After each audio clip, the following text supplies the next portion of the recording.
or even cry out in agony. They lie there, emaciated, quite literally wasting away. Their tiny bodies overcome by hunger and disease. The medical and specialized nutrition supplies they need all but used up. Without these, malnourished children will die. A few kilometers away stand ready a sea of supplies.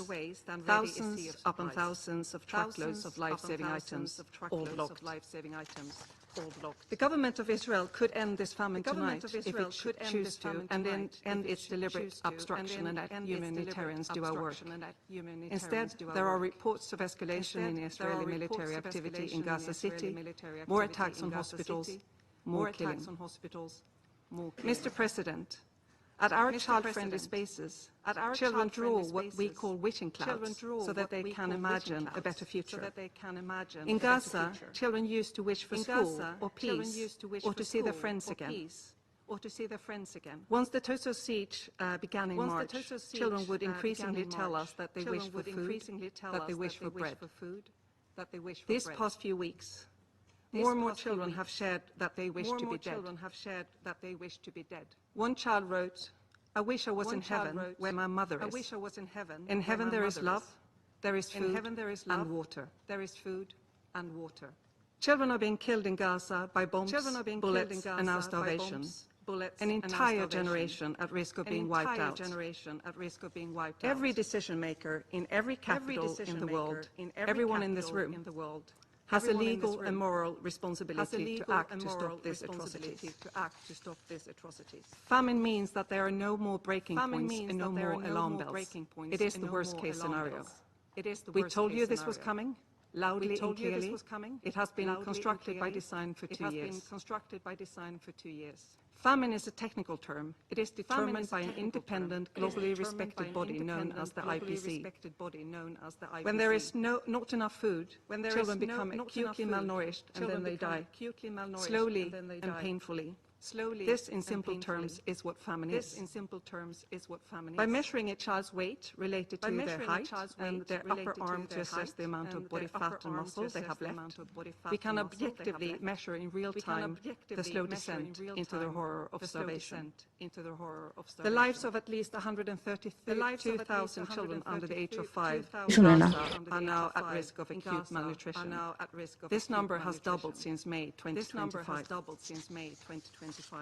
Every other indicator confirms the IPC's assessment. In the first 2 weeks of August, well over half of pregnant women and new mothers screened at Save the Children's clinics were malnourished, 7 times higher than before the siege began in March. We have since run out of the supplement designed to prevent pregnant women and new mothers becoming malnourished. Mr. President, this is the predictable results of a policy of a sustained siege on food, medicine and fuel. This month, over 100 aid organizations called for an end to the weaponization of aid in Gaza.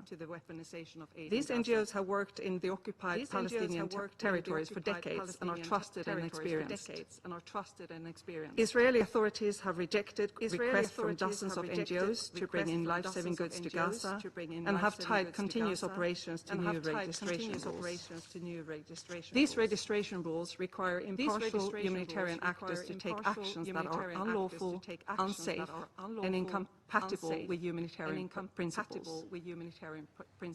The result is the further obstruction to unhindered, principled humanitarian access. Children in Gaza do not need so-called creative solutions, not airdrops that deliver almost no aid while occasionally hitting and killing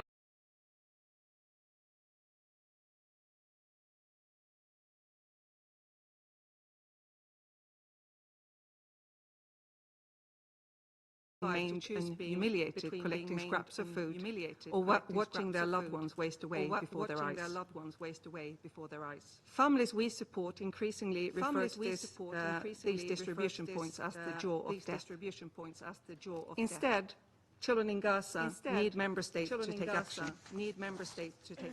The endless violence, cruel and illegal siege, block on the UN-led humanitarian system, mass killing of humanitarian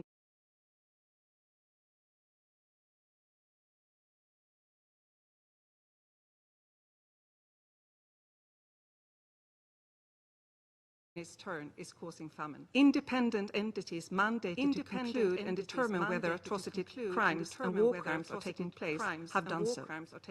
In addition, grave violations against children are being committed at an unprecedented rate across the occupied Palestinian territory, according to the Secretary-General's annual report. The overwhelming majority were perpetrated against Palestinian children, though there are violations against Israeli children too, including children being taken hostage.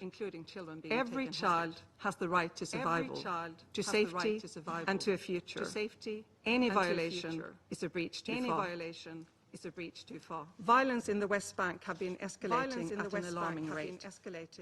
Children face home demolitions, displacement, harassment and intimidation by Israeli forces and settlers, including on the way to and during school. The mental health toll this has on their still forming minds is devastating. Save the Children is particularly alarmed by the detention of Palestinian children in the Israeli military detention system, which is a long-standing child rights crisis. No child should ever come in contact with a military court. Yet Palestinian children are the only ones in the world who are systematically prosecuted in military courts.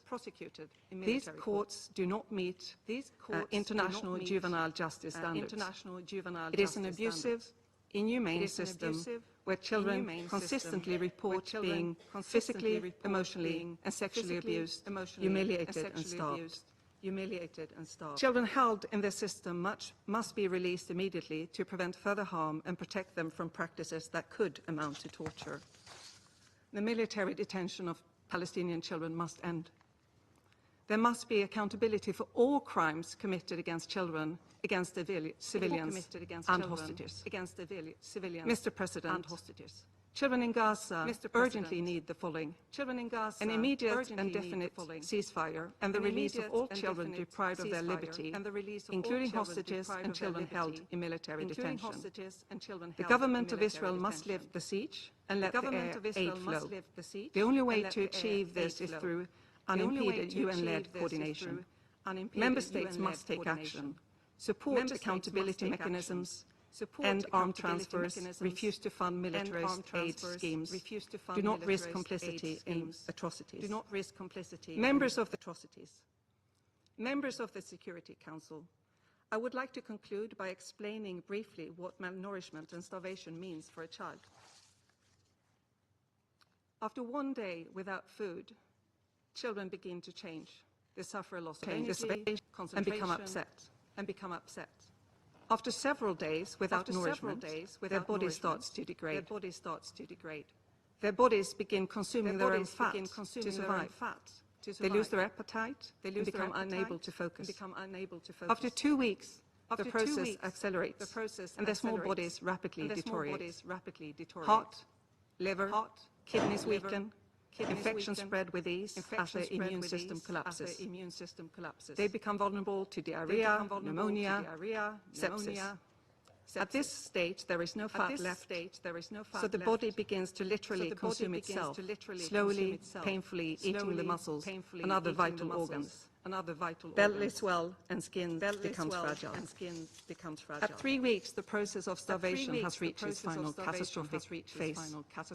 Children get lesions on their eyes and they go blind. Their hair fall out, organs shut down. Unable to move or speak or cry out, they draw their last breath. Those who do get urgent nutrition and medical support often grow up stunted. A stunted child will likely have impaired cognitive development, a weakened immune system, and increased risk of chronic diseases. Babies born to malnourished mothers are likely to be forever smaller themselves. Many effects of famine cannot be reversed. The death and loss, the physical and mental harm will last lifetime and even generations. In the words of a nutrition nurse who works in one of our silent clinics, she said, "Hunger is written on the bodies of our children, a constant reminder that survival itself has become uncertain in Gaza. For almost 2 years, the international community has failed to protect Palestinian children. Until you choose to act, this is the phase that you the fate you are guaranteeing a generation of children in Gaza. Inaction is a choice. Indecision is complicity. Children have reached their breaking points. Where is yours? Thank you. Where is yours? Thank you. I thank Ms. Ashing for her briefing. I now give the floor to Ms. Ilana Gritsevsky. Mr. President, members of the Security Council, ambassadors, estoy hoy aquí,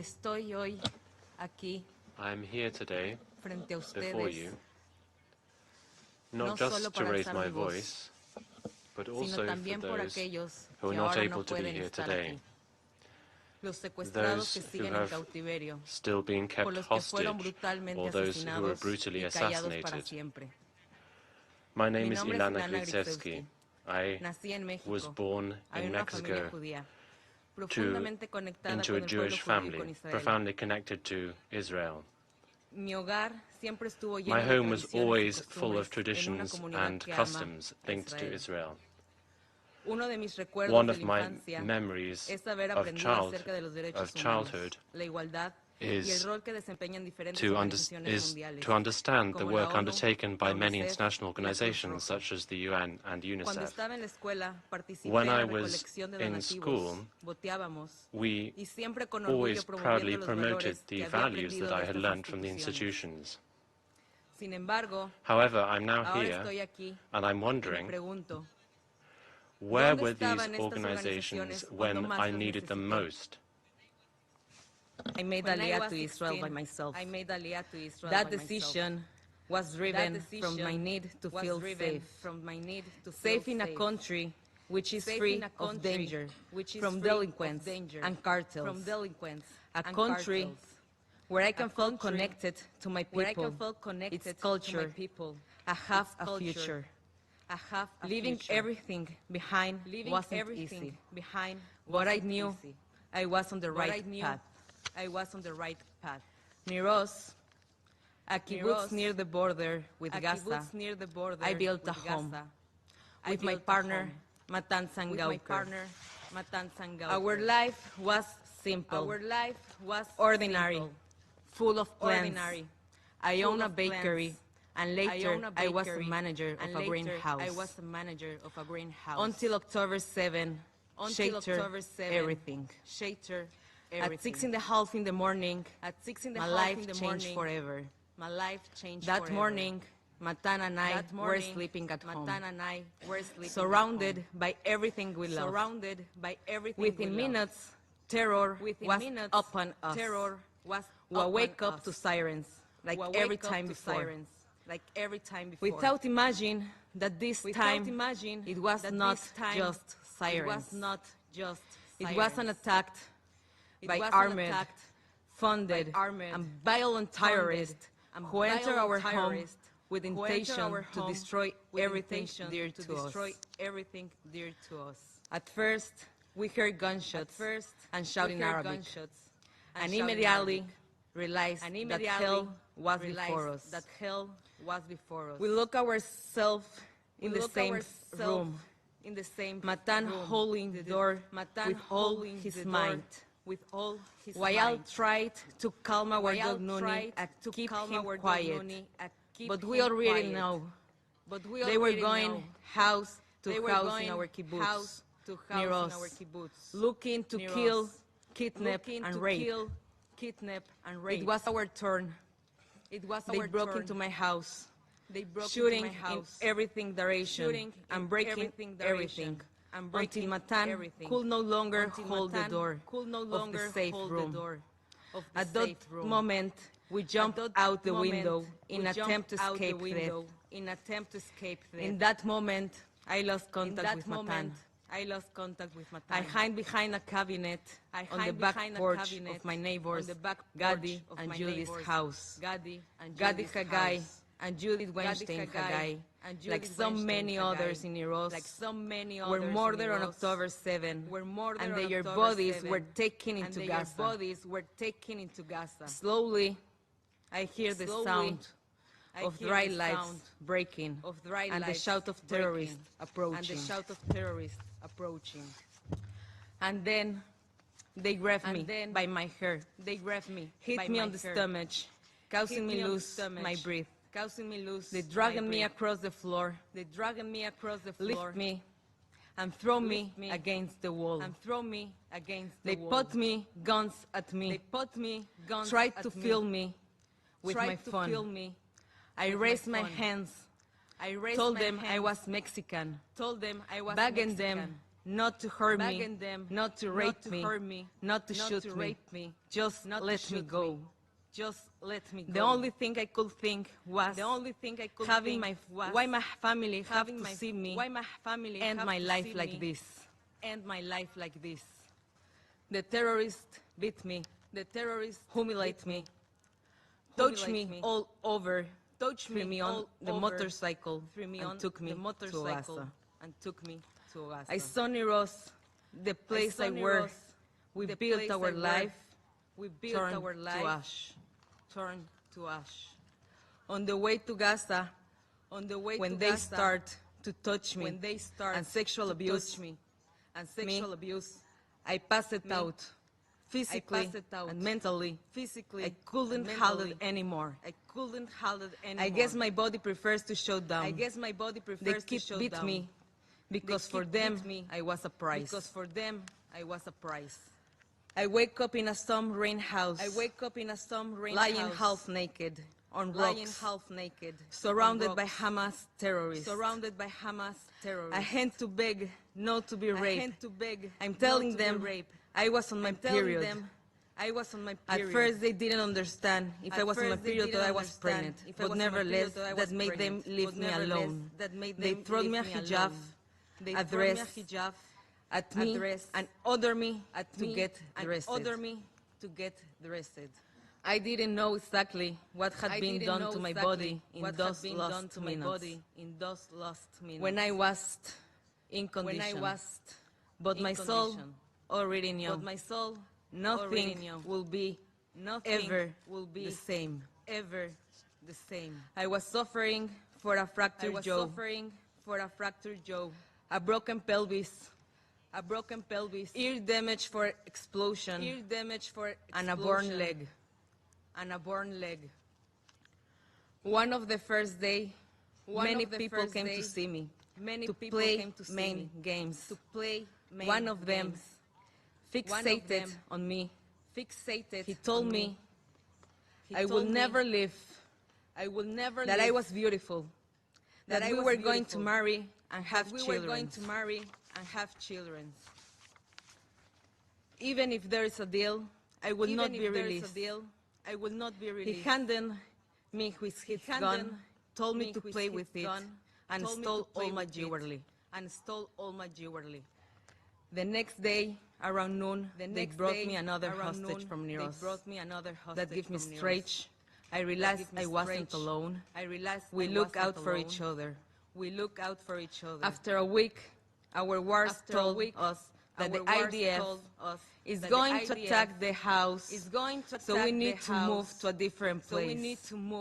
I found myself walking through the Gaza streets, holding the terrorist's hand as if I were his wife. When we arrived at the other apartment, all of the neighbors came out to see the new prize. They knew exactly who we are. We stayed there for only 1 day and move again. This time, they took us to a dirty house full with cockroach. We slept on the floor with a thin mattress that wasn't a really mattress. We spent our 14 days there with barely any food, almost no water, constant psychological terror, no basic human humanitarian needs, such as medicine, showers, hygienic products. অসময়ে টানা বৃষ্টিতে শহর জুড়ে জলাবদ্ধতা, বিশেষজ্ঞদের মতে পানি কমতে সময় বেশি লাগছে প্রধানতার প্রাকৃতিক কারণে। দেখছেন কি অবস্থা? পোলাবেন মাছ মারে কেমনে? ফিশম্যান, বোয়াল না ইলিশ? আরে আঙ্কেল, আমি তো ধরছি পলিথিন কেন? Terrorists dedicate everything, where we call talk, where we call go to the bathroom, where we call get up. They wake up us in the middle of the night for cruel interrogations. From the moment I was captured, the wars were with me all the time. They did not wear Hamas uniforms. They dressed like civilians. They told me that one of them is a math teacher, and the other one is a lawyer. For 50 days, they made me sure I could not escape. They told us all the time that we will be hostage for 5 or even 10 years. When it was time to eat, they took a lot of food to their room that they have meat, rice, and vegetables. At the same time, they left us with our meal, which contained sometimes a little as 10 cheese piece or a piece of dry flat bread, which wasn't always well cooked. About 4 days before my release, someone knocked on the door. We wake up terrified, thinking we weren't going to be included in the deal. But they came to tell us we were going home. They changed our clothes, move us, and prepare us to leave. But it was a lie. They transferred me to a hospital. Now I know it was the Nasser hospital. They look us through the back entrance and walk us past all the civilians. In the hospital, there was an area which was closed off and used only by Hamas, with an armored ward. They look us in a room where we meet the third hostage. The next morning, around 10 a.m., they told us again that we are going home. They moved us on another room and made me undress. To check I have no surveillance device on me. Later, they briefed us, checked us, gave us supplies, and told us to get in the car waiting outside. But instead of taking us to freedom, they take us to a tunnel. There we see more hostages, some of whom were my friends from my kibbutz near us. I saw Eteitan Oren and David Cunho there, who still remain in Hasson Hamas. It was only then, in the tunnels, after more than 50 days, that I found out that my boyfriend Matan was also a hostage, just a short distance away, but I couldn't reach him. I begged to the terrorists to let me see him. They said later. I made me do different things, such as clean the kitchen, to make me think that after that they will let me see him. Later, never came. I did not get to see Matan. The next day, they told me I was leaving. I refused. I wanted to see Matan. I knew that if I would leave, my soul will remain there in Gaza. But they didn't let me stay. So I left with a hold in my heart. I promised my friend I will do everything in my power to bring them home. And now I'm keeping that promise. People see my face and think I'm free.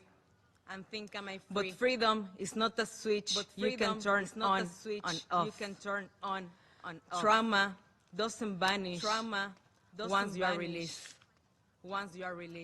Now, with every siren, every rocket for Iran, Yemen, or Gaza, I'm throwing back into the hell. The difference, I have a safe room. Matan doesn't. He is still in Gaza. You hear about what Hamas has done on October 7.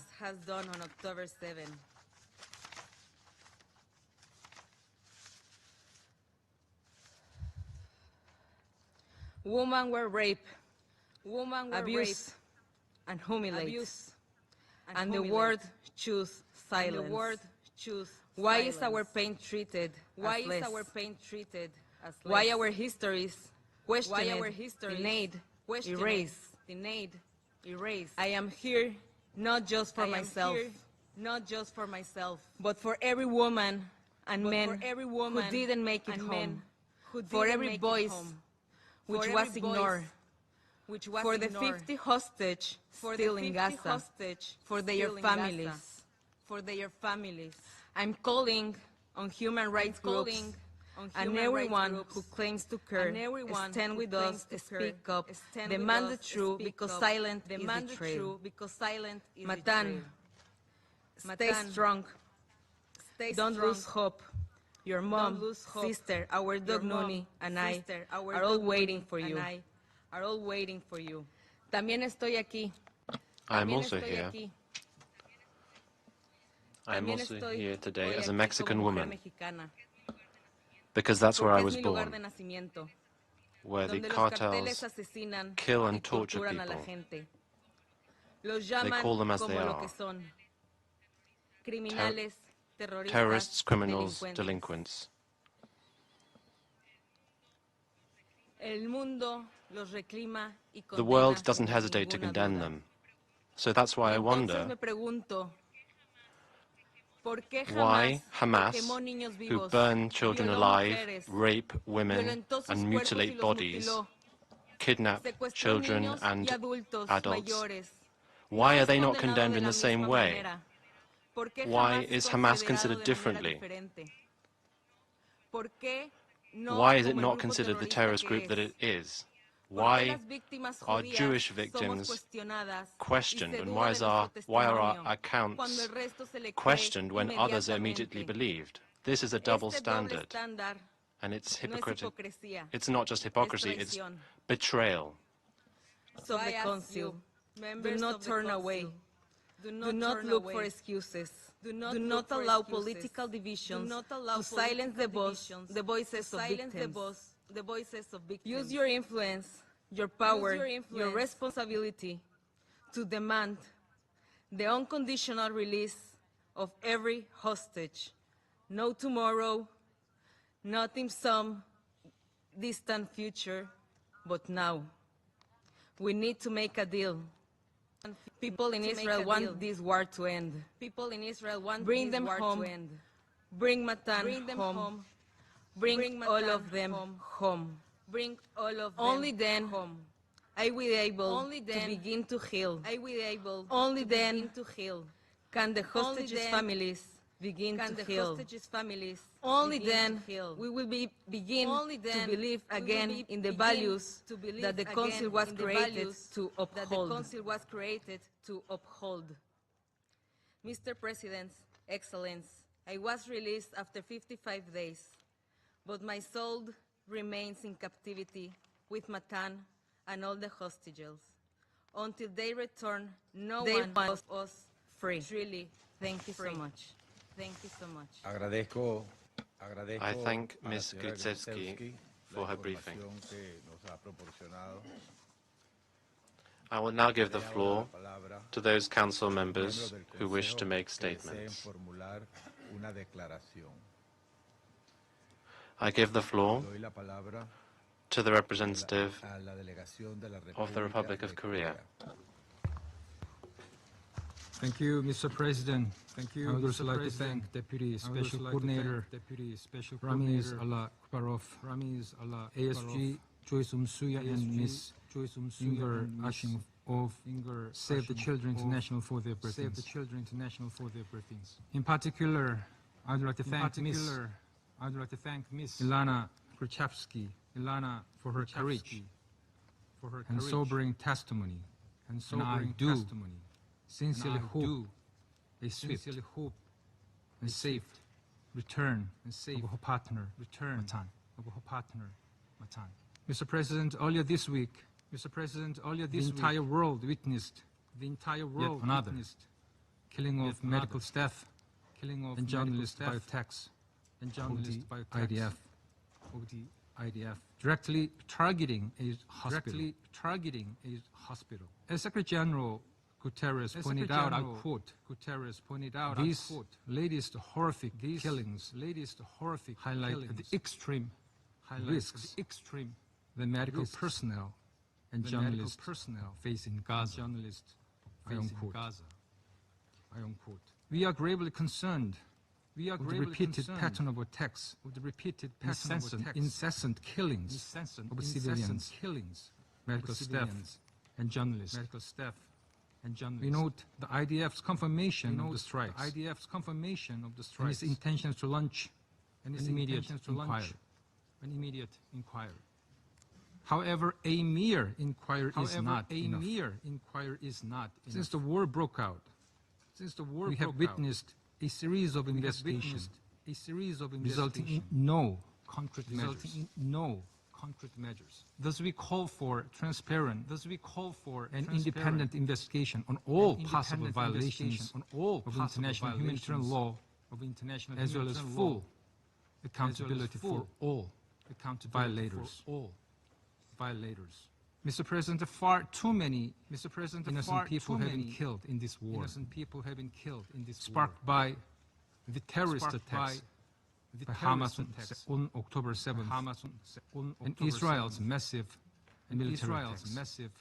military attacks. And another alarm was sounded by recent media reports that Israel's classified military database identified less than 20% of the fatalities in Gaza as members of Hamas and other militant groups.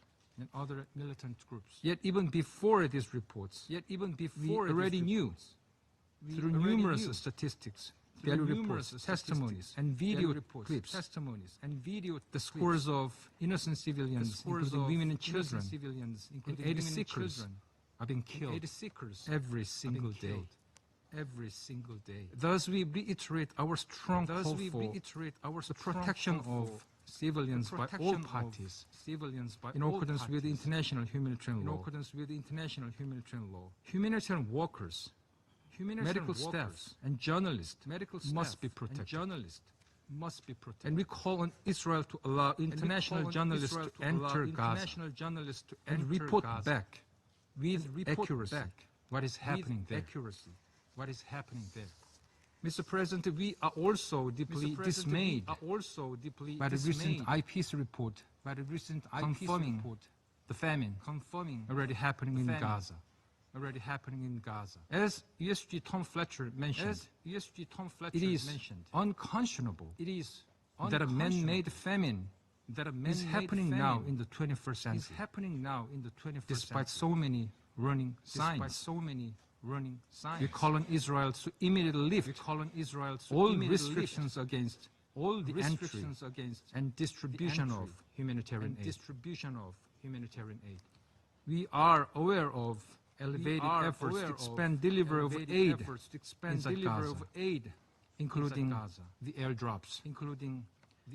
But as repeatedly pointed out by the UN, the ceasefire earlier this year proved that the dignified distribution of aid on the ground by the UN and its partners is the most efficient way.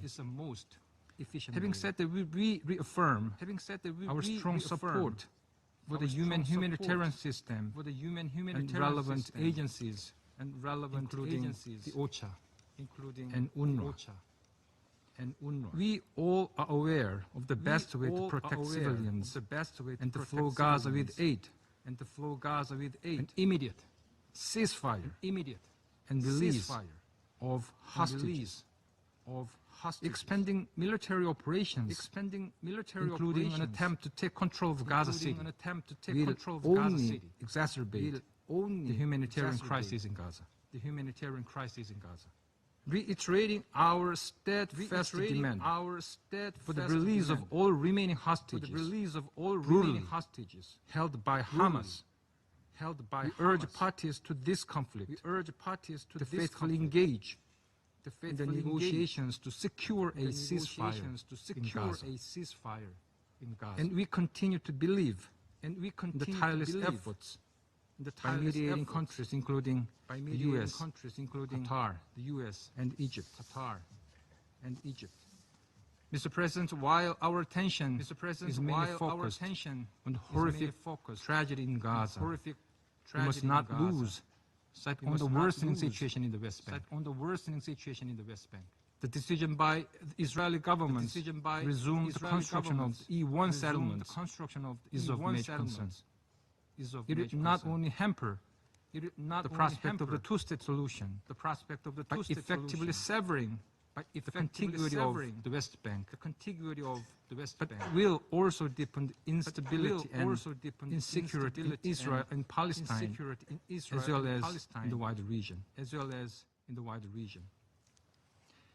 Mr. President, Korea has consistently supported the two-state solution as the sole viable path forward. The advancement of this project will be an existential threat to this aspiration. We thus call on the Israeli government to reverse this decision. Any other unilateral actions that are in violation of Resolution 2334, including settler violence, demolition of homes, displacement of Palestinian civilians, and provocative actions must also stop. We hope that enhanced efforts by the international community to revive the prospect of the two-state solution will soon pave the way toward a secure future for the Middle East based on the harmony and coexistence. I thank you, Mr. President. I thank the representative of the Republic of Korea for the statement. I now give the floor to the representative of Algeria. Mr. President, at the outset, we thank ASG Msuya and Deputy Special Coordinator Al-Akbarov for their sobering briefings. We listened attentively to Ms. Ashing and Ms. Gryziewski, who brought to this council the perspective of human suffering. Walton এখন দেশের সীমানা পেরিয়ে বিশ্বের 50টিরও বেশি দেশে। ওয়ালটন, ঘরে ঘরে বিশ্বজুড়ে। Abstract debate. Our compass points in one direction, and one direction only. Only toward morality and legality, and also empathy toward all those who are suffering. We call, and we will continue to call for an immediate and conditional and permanent ceasefire. The only condition that can end the agony of Gaza. An agony born from the Israeli occupying powers' deliberate policy of killing, of destruction, and annihilation. Policy shielded by impunity and immunity. Let us be clear. Had Israel respected the ceasefire agreement brokered by Qatar, Egypt, and the United States, all hostage, all captive, all detainees would have reunited with their families, including your partner, Natan. Today, instead of embraces, there is only mourning and despair. Mr. President, the topic of today's debate is the Palestinian question. But today, I will not speak of the illegal settlement activities that fragment the West Bank into North and South, and isolate Jerusalem from the West Bank. I will not speak of dispossession and annexation of Palestinian land. I will not speak of inflammatory rhetoric and actions that threaten the sanctity of Al-Aqsa Mosque. I will not speak of the continued erosion of the two-state solution. I will focus on the suffering in Gaza that has reached a level of barbarity that defies imagination. As the Secretary General reminded us, just when it seems there are no words left to describe the living hell in Gaza. A new one has been added. Famine. Yes, famine. A man-made famine. We have been warning of it. Now, famine is confirmed by the IPC. Famine is not more a fear. It is a reality. And it will expand by September. If nothing is done by the international community, by this very Security Council. Famine cannot be hidden anymore. Behind manipulated figures and misleading claims of aid. Famine cannot be addressed through restricted access or token and impactless airdrops conducted only to soothe the conscience. Famine is the shame that will haunt all of us, all who could act and choose silence. But famine, Mr. President, is not only a word in a report. It has faces. It has names. It has stolen dreams. Famine affects human beings, their dignity. Famine consumes the innocence of childhood. Famine burdens the strength of fatherhood. Famine extinguish the essence of motherhood. Famine drives humanity to its very limits. Pardon, President. Allow me to remind the Council. Yahya al-Najjar, 3-month-old, starved to death.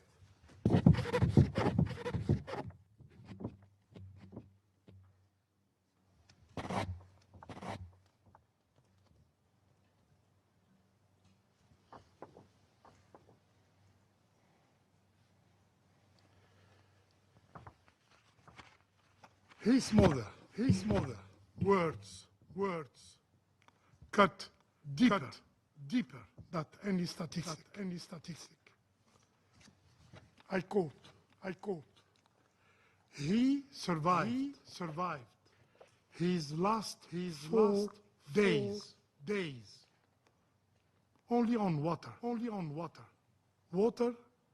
infused with an ice, because no milk, no baby formula was available.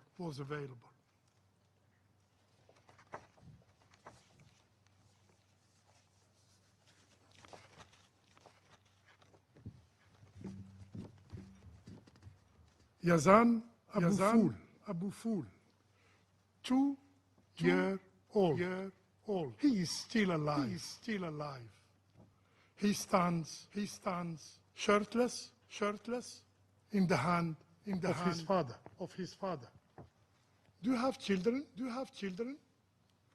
you have grandchildren?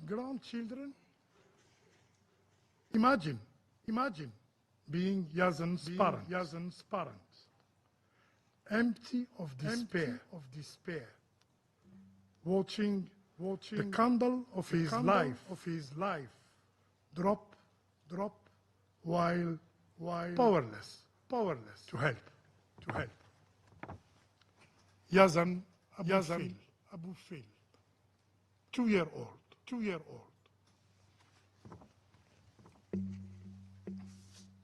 Mr. President,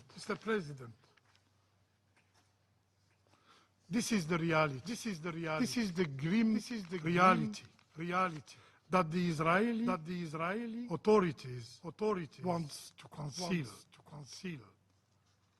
This is why international journalists are banned from Gaza.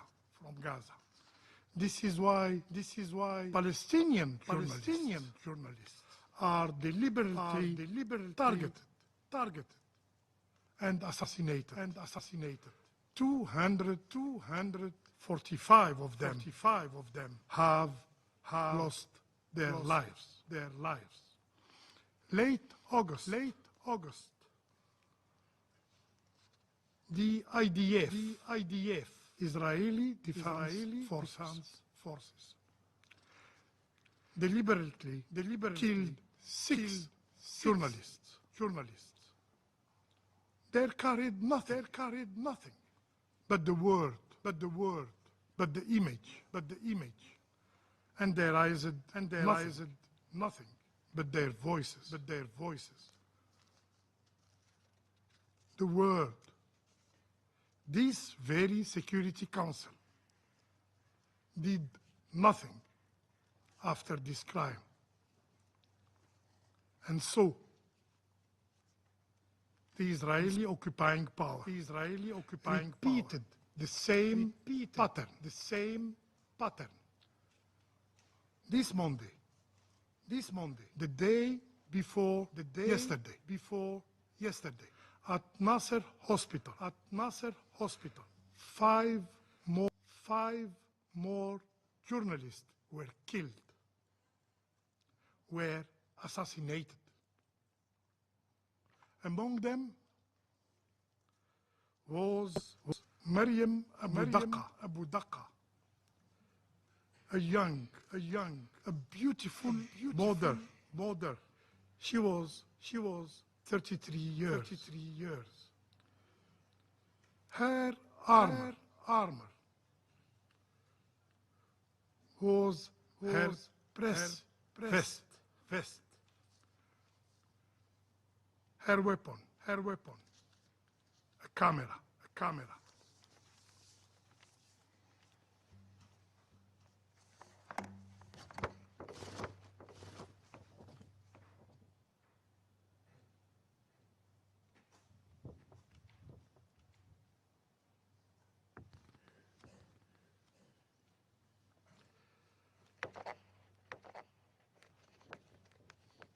A few days before,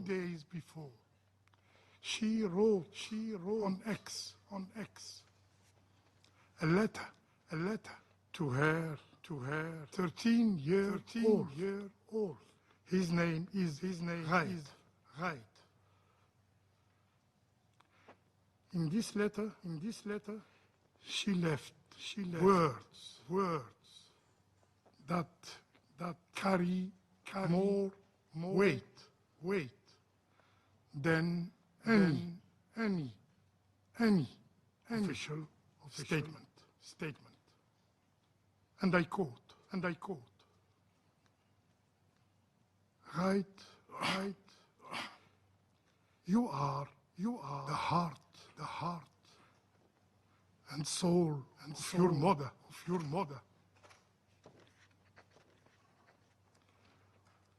When I die, I want you to pray for me. Not to cry for me.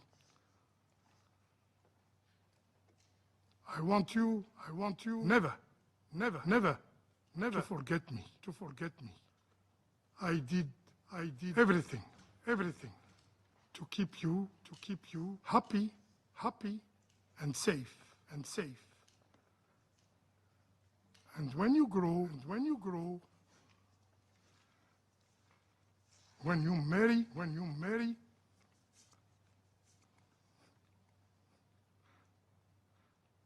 and when you have a daughter,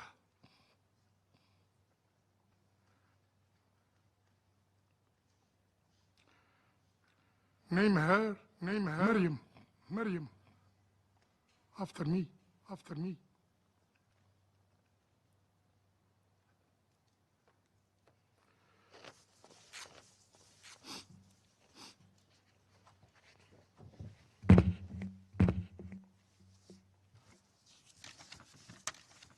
Mr. President,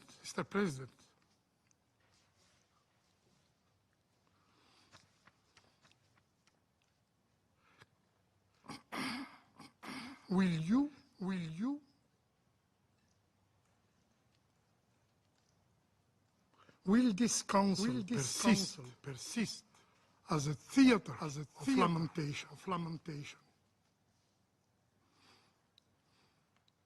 Endlessly echoing speeches. While Gaza burns for lack of actions.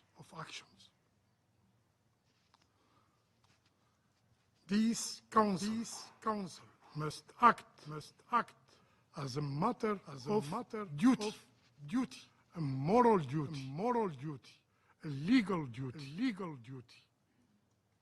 Must act to impose a ceasefire and protect and save innocent lives. Must act to ensure 100 humanitarian access at scale. Must act to feed the starving and break famine. To fail is to be complicit. To delay is to accept shame. Yes, shame. To stop a genocide is not an option. It is an obligation. I thank you. I thank the representative of Algeria for the statement. I now give the floor to the representative of Guyana. President. At the outset, I thank Assistant Secretary General Masuya and Mr. Alak Barov for their briefings. I also thank Ms. Ashing for her perspective and Save the Children for the work they continue to do under extremely difficult circumstances. And commend Ms. Ilana Grutsuiski for her bravery today in sharing her horrific experience with us.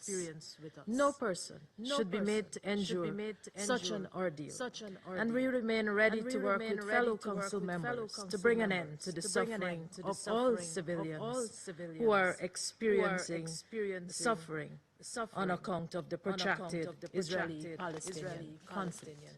Mr. President, the past few weeks have been marked by several extremely troubling developments in the occupied Palestinian territory, further compounding the plight of the Palestinian people and deepening the present conflict.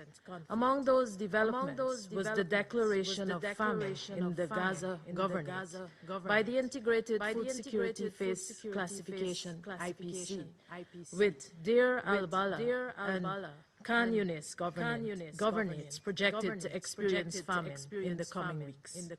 The conditions imposed by Israel, including severe restrictions on the entry and distribution of humanitarian aid throughout Gaza at scale, and the void created by systematic dismantling of the humanitarian system in Gaza, have contributed in no small measure to this growing humanitarian catastrophe. In addition, the failure to find a resolution to the present impasse between the parties cannot be discounted.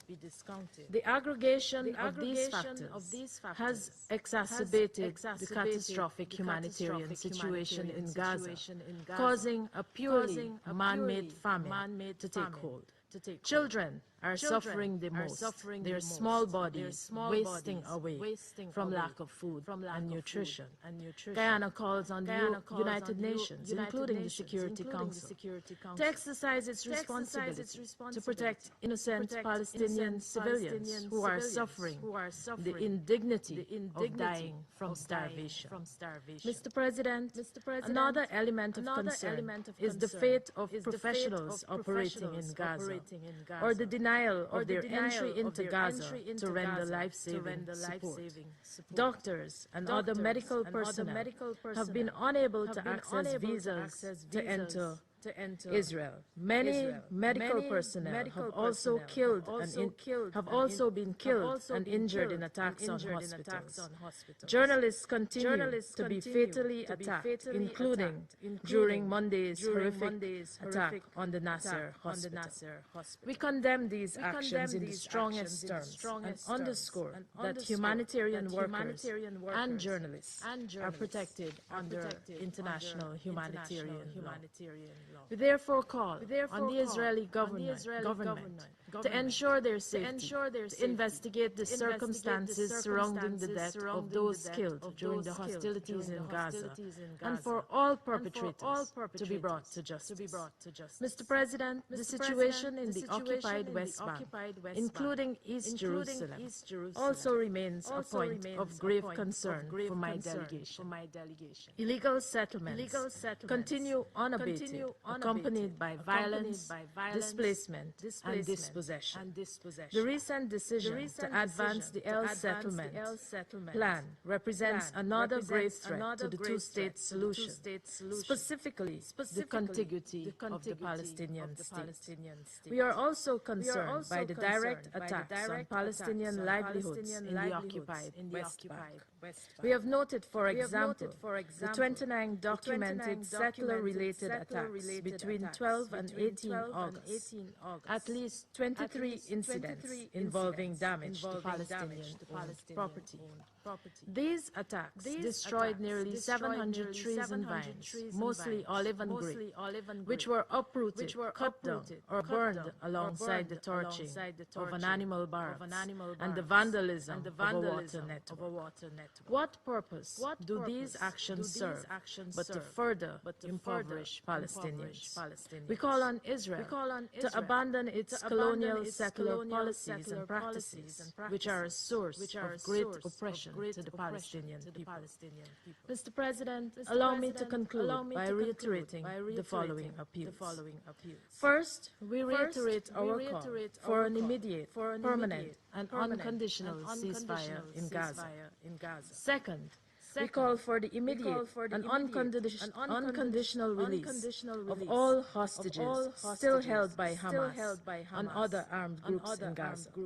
The taking of hostages is a war crime, and Guyana condemns such action in the strongest terms. Many families are rightfully distressed over the continued captivity of their loved ones, and the parties to conflict must prioritize the safety and well-being of these individuals.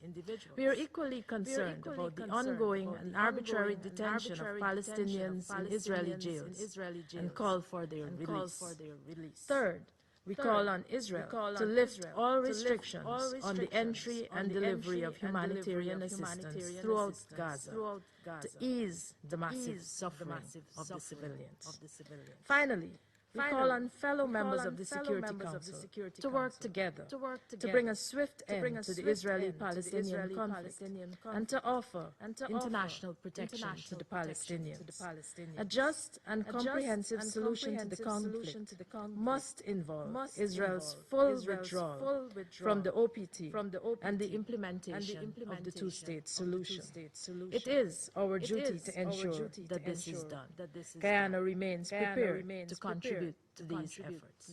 I thank you. I thank the representative of Guyana for the statement. I now give the floor to the representative of the United States. Thank you, Mr. President. And thank you, Deputy Special Coordinator Alak Baraf, Deputy Emergency Relief Coordinator. Foodpanda থেকে order করুন মজাদার খাবার আর deal নাও কোডে পেয়ে যান 125 টাকা ছাড়। KFC, Pizza Hut, kacchi ভাই, সুলতান স্টাইন, টেক আউট ও আরো অনেক অপশনে 125 টাকা ছাড়। Food Panda. And why it persists. It is also a reminder that this Council and the United Nations as a whole have failed in their mission. They would do well to listen to voices like yours and learn from what you have been going through. Colleagues, the path to a better future in the Middle East is clear. It starts with freeing Matan and all 50 hostages who remain in captivity nearly 2 years after October 7th, 2023. It means ensuring that Hamas, a barbaric terrorist organization, never controls Gaza again, nor poses a security threat to Israel. The United States continues to work tirelessly to accomplish all those objectives while supporting humanitarian assistance to innocent people in need. We cannot expect peace as long as Hamas is a ruling force in Gaza that is threatening or attacking Israel. It is no coincidence that talks with Hamas fell apart after several countries, including members of this Council, announced their intention to effectively reward Hamas for the massacre by recognizing a Palestinian state, all while hostages are still being held in subhuman conditions. Hamas officials have even said that unilateral recognition is one of the fruits of October 7th. The United States continues to focus on the real and important tasks at hand, not conferences, but serious diplomatic efforts in providing humanitarian assistance in a war zone where a terrorist organization uses aid as the basis for its terrorist machine. Mr. President, we all recognize that hunger is a real issue in Gaza and that there are significant humanitarian needs which must be met. Addressing those needs is a priority for the United States. However, we can only solve problems with credibility and integrity. Unfortunately, the recent report from the IPC doesn't pass the test on either. One of the report's key authors has a lengthy record of bias against Israel, including openly justifying the Houthis' terrorist attacks on Israeli civilian targets. By his own measure, he ought to have recused himself. This helps explain why the normal standards were changed for this declaration, raising significant questions. We can spend no shortage of time pontificating and lecturing, but we are here to solve real problems affecting real people. And the only way to do that is with credibility and integrity. Colleagues, President Trump wants to alleviate the suffering the people in Gaza are experiencing at the hands of Hamas and has prioritized getting aid to people in need while implementing safeguards to prevent Hamas from looting.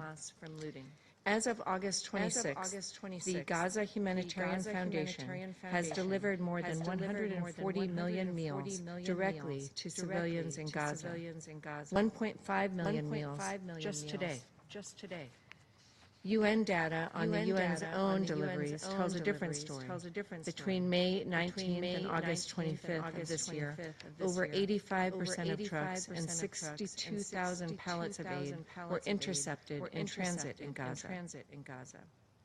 The hard truth is that the international community has poured hundreds of billions of dollars into Gaza over the years, while turning a blind eye to the fact that it was subsidizing and facilitating Hamas's creation of a terrorist stronghold. Colleagues, we will also take this occasion to reject the falsehood that there is a policy of starvation in Gaza. Since the beginning of the war in Gaza, Israel has enabled an unprecedented amount of more than 2 million tons of aid to flow into the Gaza Strip.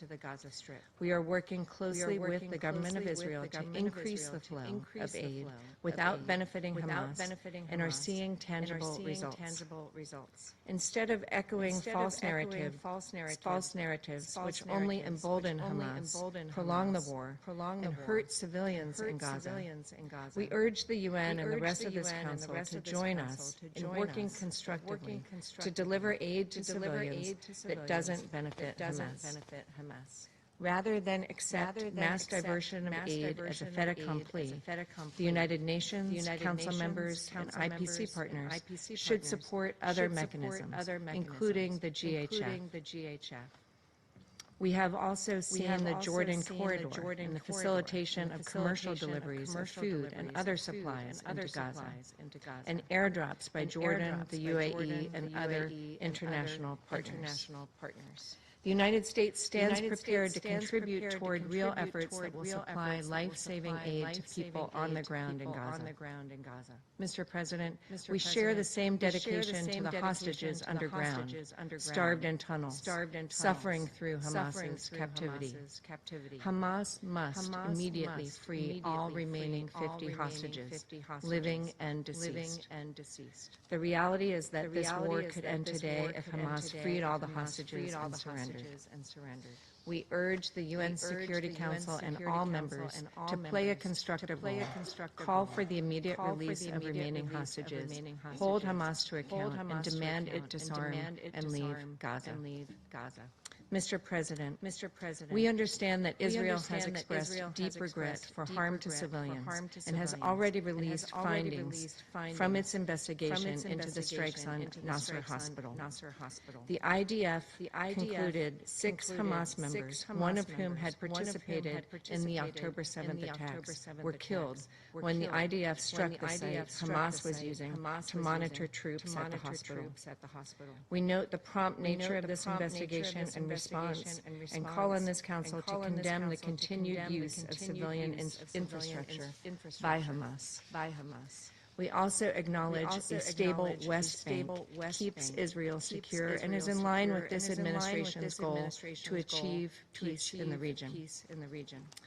Finally, Mr. President, the United States welcomes the government of Lebanon's decision to task the Lebanese armed forces with a plan to bring all weapons under state control by the end of the year. This historic step shows the Trump administration continues to work toward peace and stability with our partners in the region. The Lebanese armed forces now must act to fully implement the government's decision. The United States will do its part to help forge a new reality in the Middle East alongside Israel and our partners. The Middle East can still be a region of opportunity, innovation, prosperity, and peace. We cannot miss this historic opportunity. Thank you. Agradezco a la delegación de Estados Unidos su declaración. I thank to the representative of Sierra Leone. Thank you, Mr. President. I thank Deputy Special Coordinator Ramis Alakbarov and Assistant Secretary General Joyce Musuya for their sobering briefings. I wish to thank Ms. Inga Ashin, Chief Executive Officer of Save the Children International, for shedding light on the deeply disturbing plight of the children in Gaza. To Ms. Ilana Gretzky, I wish to express my deepest sympathy for the horrors you endure and commend your courage in sharing such a painful experience. Sierra Leone has consistently condemned the heinous attacks of October 7, 2023, as well as the taking of hostages by Hamas and other armed groups. We affirm our strongest condemnation of this act, which constitutes grave breaches of international law. Mr. President, for nearly 20 months of our two-year tenure on this council, whenever convened to address the Gaza conflict, we've asked ourselves how the situation could possibly become more brutal and inhumane. Each time we're confronted with new depths of suffering. From the decades-long occupation and blockade of Palestinian territory to the heinous Hamas October 7 attack of 2023, to the ongoing plight of hostages and detainees, reported incidents of sexual violence, and now famine. The picture is one of mass atrocity crimes unfolding in real time. Distressingly, even international judges and prosecutors seeking accountability face threats and sanctions. Taken together, these elements point to credible indication of genocidal act and intent that cannot be ignored. On the dilemma of what more to say, we could today focus on recent atrocities, including the double strike on the Gaza Nasser Hospital. As a country that once benefited from regional and international solidarity through ECOWAS and the United Nations during our most difficult days, Sierra Leone feels a deep responsibility to speak plainly on behalf of the victims and to urge an end to the ongoing inhumanity and indignity. We therefore offer the following observations. First, amid this bleak picture, Sierra Leone wishes to commend the principal leadership of the United Nations Secretary General Antonio Guterres and the work of the UN leadership and teams in the field. Throughout this crisis, the Secretary General has spoken with clarity and courage, affirming that every war has rules, and calling out violations of international humanitarian law. He has reminded the world that the horrors of Gaza did not happen in a vacuum, while condemning in equal measure the heinous terrorist attacks against Israeli civilians. For this, he has faced vilification, yet his voice has been a moral compass in a time of deep division. Sierra Leone stands firmly in support of the Secretary General's continued calls for restraint, for compliance with international humanitarian law, and for an immediate humanitarian ceasefire. Second, what is unfolding in the Gaza is not random. It is a systemic pattern of atrocity crimes. We note reports of indiscriminate and disproportionate bombardment in densely populated areas. The deliberate deprivation of food, water, medicine, and fuel. the razing of entire neighborhoods, attacks on hospitals, ambulances and shelters, and the killing of journalists, medical workers, and aid staff. The Integrated Food Security First Classification Famine Review Committee has determined that famine is currently occurring in Gaza Governorate, and that Deir al-Balah and Khan Yunis Governorate are identified as most vulnerable in the coming weeks.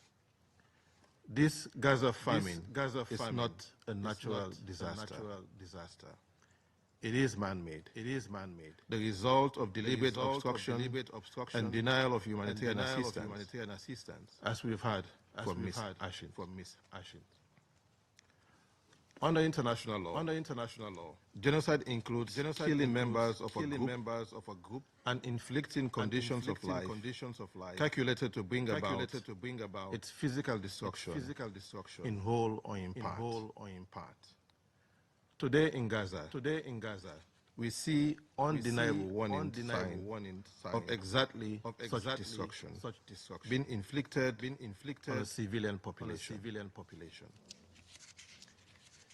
The International Criminal Court has already issued arrest warrants that include the war crime of starvation.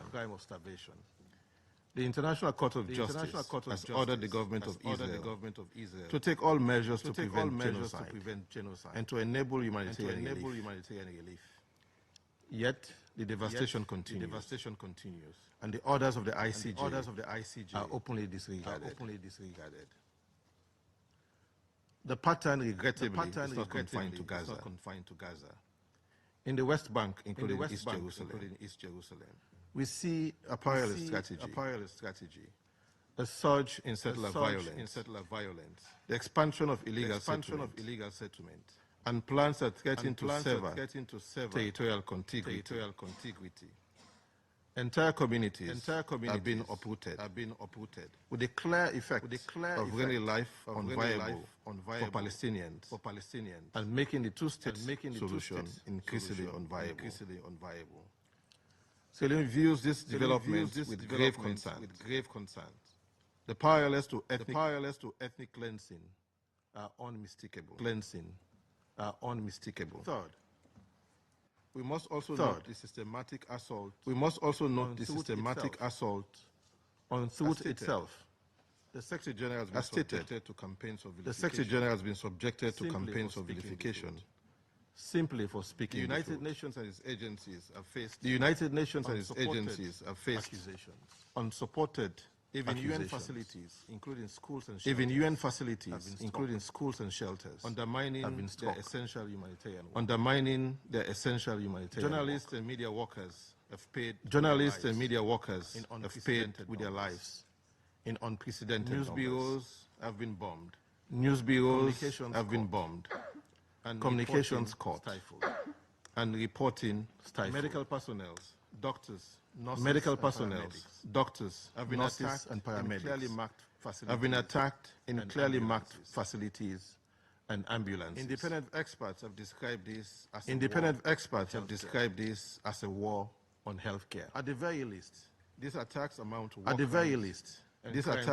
to war crimes and crimes against humanity. Silencing those who bear witness to suffering is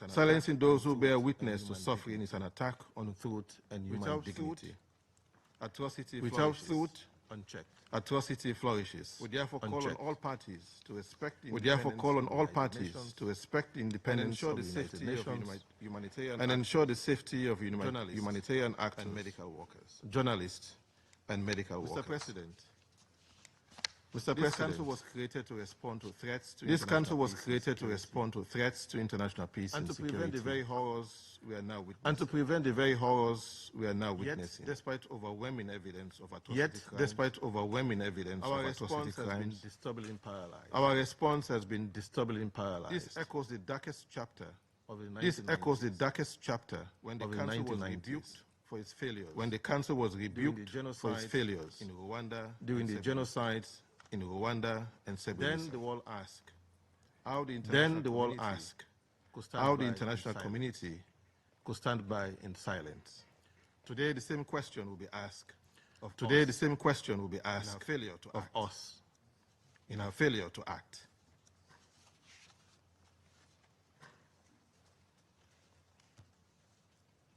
The Genocide Convention obliged all states. The Genocide Convention obliged all states not only to punish genocide, but also to prevent genocide.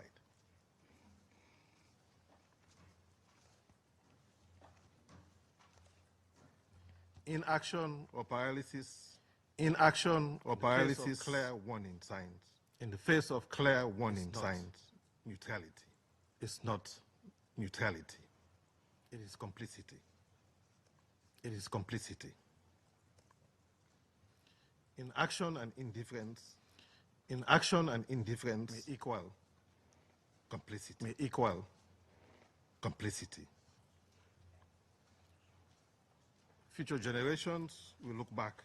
Future generations will look back and ask whether this council did everything in its power to stop an atrocity in real time. History's judgment will be unforgiving. History's judgment will be unforgiving. If we fail to rise to this moment. The path forward is clear. The path forward is clear. We've listened carefully to the parties. We've listened carefully to the parties. From the state of Palestine. From the state of Palestine. The calls are clear. An immediate ceasefire. Renewed commitment to the Arab Peace Initiative. Renewed commitment to the Arab Peace Initiative. Disarmament of Hamas.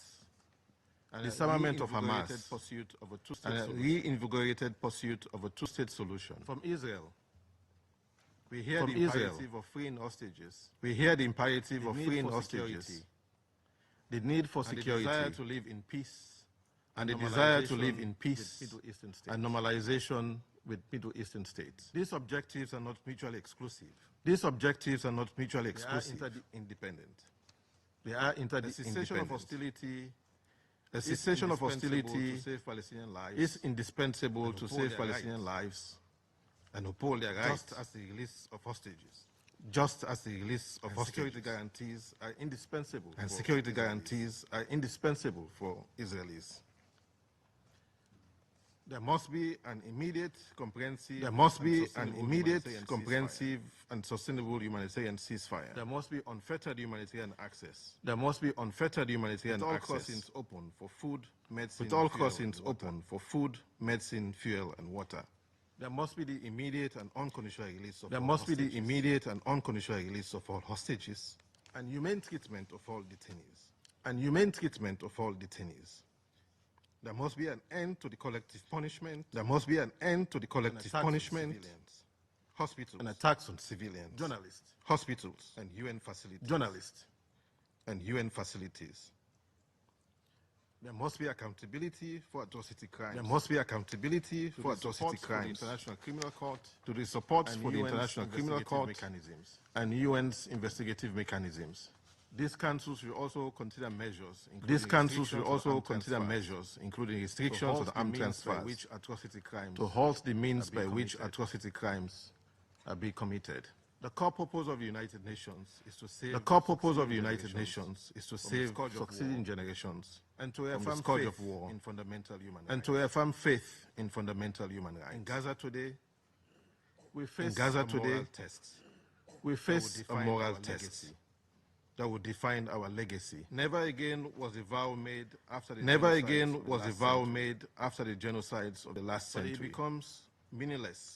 it becomes meaningless. If we turn away now. Sierra Leone's position is clear. We cannot be silent. We cannot be silent. We will not be complicit. And we will continue to raise our voice for the victims.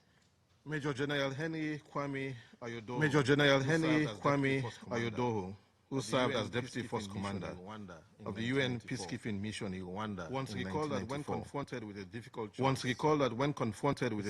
choice, we had to act according to the dictates. We had to act according to the dictates of our conscience. End of quote. This is such a moment. For the sake of international law, for the sake of humanity, For the sake of humanity, for the sake of the children who are starving as we speak. For the sake of the children who are starving as we speak. The time for action is now. The time for action is now. I thank the representative of Sierra Leone for the statement. I now give the floor to the representative of China. President, I thank the briefers for their briefings. The Gaza conflict has persisted for nearly 700 days. Gaza has long become a living hell, with the 2 million Gazan people deeply trapped in a massive man-made catastrophe and over 1 million facing a food security emergency. The international community needs to exhaust every effort possible to prevent further deteriorations. China reiterates that violence cannot bring security, neither can force win peace. Israel's continued escalated military offensives have resulted in the loss of numerous innocent lives daily. Israel's strike on the Al-Nasser hospital on 25th of August killed over 20 civilians, journalists and medical workers, creating yet another horrendous tragedy. Israel is still moving forward with its military plan to take over Gaza. The plan, once implemented, will inevitably lead to more bloodshed and displacement, adding to the danger and insecurity both Gazans and detained hostages are facing. China objects to and condemns all actions that harm civilians, damage infrastructure, and violate international law. We urge Israel to heed the strong calls from the international community, immediately cease its military operations in Gaza, and immediately halt any dangerous moves that escalate tensions. China further reiterates that violations of international humanitarian law are unacceptable, the weaponization of humanitarian supplies is unacceptable, and the militarization of an aid distribution mechanism is equally unacceptable.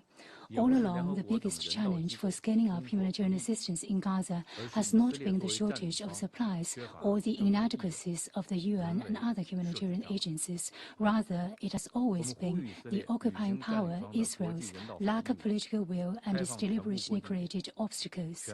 We call on Israel to fulfill its obligations as an occupying power under the international humanitarian law by opening all border crossings, fully restoring humanitarian access, and supporting the UN's delivery of aid consistent with humanitarian principles to truly alleviate the humanitarian disaster on the ground.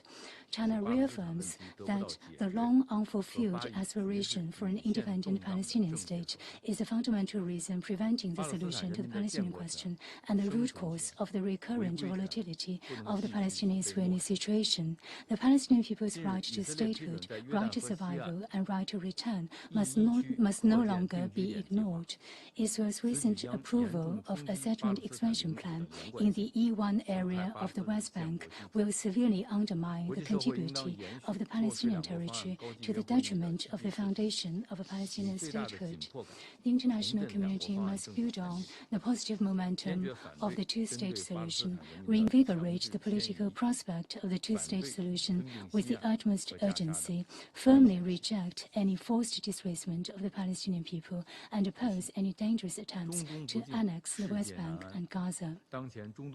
President, when peace is absent in the Middle East, peace is elusive for the world. At present, the Middle East situation is complex and fragile, with multiple intertwined hotspot issues. Amidst all this, however, the question of Palestine remains central to the Middle East issue. China supports the Council in taking all necessary actions to achieve a ceasefire, ending the fighting in Gaza, and alleviate the humanitarian disaster. We call on all countries, particularly the country with significant influence over the parties concerned, to uphold a just and responsible position and play a constructive part. China will continue to work with the international community towards ending the war in Gaza, advancing the implementation of the two-state solution, and ultimately achieving a comprehensive, just, and lasting solution of the Palestinian question, so that both the Palestinian and Israeli peoples can live in shared tranquility and happiness. I thank you, President. I thank the representative of China for the statement, and I give the floor to the Russian Federation. Thank you, Mr. President. We are grateful to today's briefers for their information about the situation in the Gaza Strip. Over the past few days, we, just like many of our colleagues, were stunned by the new data on the record scale of famine in Gaza. The signals and persistent calls to Israel to immediately stop the collective punishment of the Palestinians have been forthcoming from different global capitals, including Moscow, and also international headquarters structures, regional organizations, and representatives of our global organization throughout the world. Furthermore, the world is calling on West Jerusalem to что открыло бы путь к установлению подлинного мира и безопасности на Ближнем Востоке. Именно этот единственный сценарий отвечает интересам как израильтян, так и их соседей. Сегодня, почти спустя 2 года после начала кровопролитной войны в Газе, almost 2 years after the start of the bloody war in Gaza. Indeed, it's difficult to find the right words to describe the scale of the destruction and human suffering in the Gaza Strip. The most succinct and at the same time terrifying recent depiction was by the UN Secretary-General Antonio Guterres, who described the situation in Gaza with one word: hell. The UNRWA Commissioner General, Mr. Lazzarini, characterized the situation in the Strip as bordering on genocide, and the forced population displacement is akin to ethnic cleansing. Such statements in other cases in the assessment of the UN leadership is backed up by daily reports from Gaza about the deaths of dozens of civilians. Just the day before yesterday, indiscriminate strikes by Israel on Gaza killed 70 people. 2 days ago, live on air, as a result of the attacks on the Strip, the Nasser hospital was destroyed and more than 20 people were killed, including 5 journalists. Furthermore, judging by the images in the media, a cynical double-tap strike was used when rescue workers arrived. Even Benjamin Netanyahu already admitted that Israel... Amazing taste. Conduct an investigation. Mr. President, we'd like also to draw your attention to the actions of the so-called Gaza Humanitarian Foundation. Since the foundation started its work in May this year, the situation has turned into a completely tragic and unacceptable one. According to various assessments, more than 1,800 Palestinians have died trying to get humanitarian assistance. Thousands of them were near the distribution points that were managed by this pseudo-humanitarian structure. According to reports, strikes on civilians are occurring not only regularly, but also precisely. People in their utter despair spend the night at distribution points and in response get bullets in them. This is no humanitarian mission. This is violence hidden behind good intentions. Under the guise of so-called humanitarian work, there is a policy of fear and intimidation against defenseless civilians. These methods are unacceptable. There's no doubt whatsoever that the work of the Foundation in its current form is dangerous and is not in line with recognized humanitarian principles, and denying this is pointless. Mr. President, given this, we're seriously concerned about reports in the media that the UN Secretariat, allegedly ceding to pressure from Israel and the US, has committed to ratcheting down the rhetoric regarding the GHF.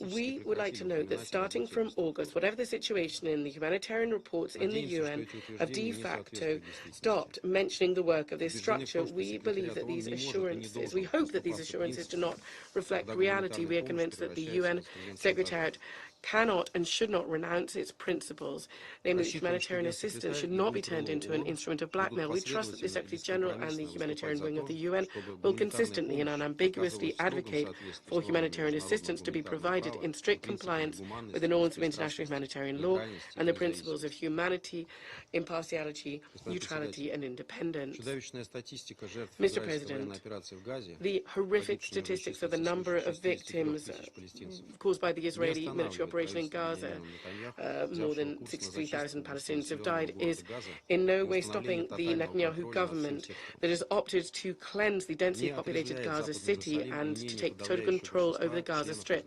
West Jerusalem is not sobered either by the opinion of the overwhelming majority of the international community. We'd like to remind you that on the 10th of August, during the emergency meeting of the Security Council, almost all delegations, including those from Arab and Muslim countries, condemned the new escalatory actions of Israel, underscoring the growing security risks not only to the inhabitants of Gaza, but also to the Israeli hostages held there.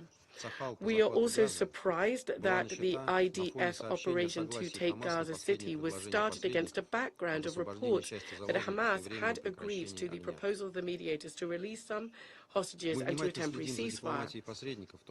We are closely following the diplomatic efforts of the mediators, inter alia the efforts of Washington.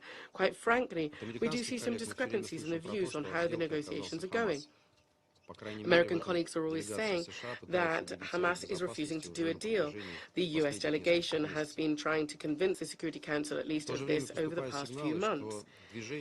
At the same time, there are signs that the movement is prepared to do a deal, and Israel is either rejecting the mediators' proposal or is simply expanding the hostilities on the ground and is not demonstrating real interest in reaching agreement. This was publicly announced yesterday in the Qatari media, which, along with the US and Egypt, is participating in the negotiations. We have heard, colleagues, about the American aggressive diplomacy on the ground for some months now, but once again, we regrettably are convinced that it is not giving encouraging results. We would urge our American colleagues to think not only about the interests of Israel, that they have been banging on about with great zeal, but also the fate of Palestinian civilians whose lives and futures today, to a large extent, depend on the action or the inaction of this Council. Sir, multilateral diplomacy alone, which we are strongly urging our US colleagues to engage in, can and should give a chance to revive the two-state formula. This principle, enshrined in the relevant resolutions of the Security Council and the General Assembly of the UN, today truly is under threat. The reason for this, and in the case of the man-made humanitarian disaster in Gaza that runs counter to international law, is Israel's policy to establish new facts on the ground. The most high-profile was the recent decision by the Higher Planning Committee to approve settlement construction in Area E1 in the West Bank to the east of Jerusalem. We all understand that the implementation of this large-scale expansionist project will breach the contiguity of the territorial integrity of a future Palestinian state, dividing up the West Bank into two isolated enclaves, separate from each other. What is frightening in this regard is not only the concept itself and the unambiguous utterances of Israeli officials. For example, the Minister of Finance, Mr. Smotrich, clearly stated that the plan would permanently bury the idea of a Palestinian state. That's the end of quote. But also that such provocative acts are enjoying support from some American senior diplomats. The U.S. ambassador to Israel, Mr. Mike Huckabee, pointed out that the E1 area construction apparently did not violate international law. Such opinions directly run counter to the foundational document of Middle East settlement process and also the recent decisions of the Security Council, including Resolution 2334. Mr. President, in conclusion, we'd like to underscore our unwavering stance in favor of having diplomatic settlement alone to the Palestinian question based on the two-state, two-people solution to meet the legitimate concerns of Israel in the area of security and also the rightful expectations of the Palestinian people to their own state. The alternative to this is further isolation of Western Jerusalem and the international scene and the growth and the number of civilians in Gaza victims. Israel is thus not going to solve the problem of its own security, but it would just be simply pushing it off by fostering revenge and hatred among young Palestinians. This is extremely short-sighted and an irresponsible policy. Thank you very much. I thank the representative of the Russian Federation for the statement. I now give the floor to the representative of Pakistan. Thank you, Mr. President. Thank you, Mr. President, we thank Deputy Special Coordinator for the Middle East Peace Process, UN Resident and Humanitarian Coordinator, Mr. Ramiz Al-Akbarov, and Assistant Secretary General for Humanitarian Affairs and Deputy Emergency Relief Coordinator, Ms. Joyce Masuya, for their comprehensive briefings. We are also grateful to Ms. Inger Ashing, CEO of Save the Children International briefing, for her sobering briefing. It was moving. Indeed, it was moving. The predicament of the Palestinian children under occupation. But the question is, this House, will it move this House? Indecision is complicity, as she rightly reminded us.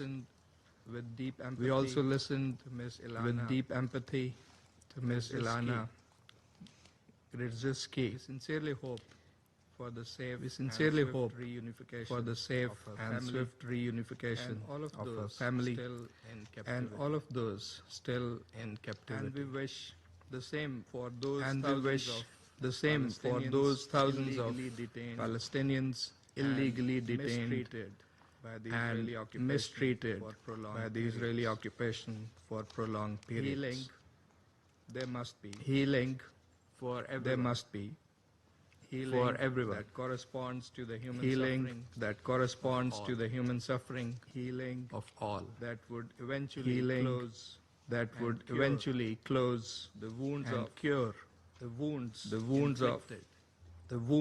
inflicted by decades of occupation. Healing for which there can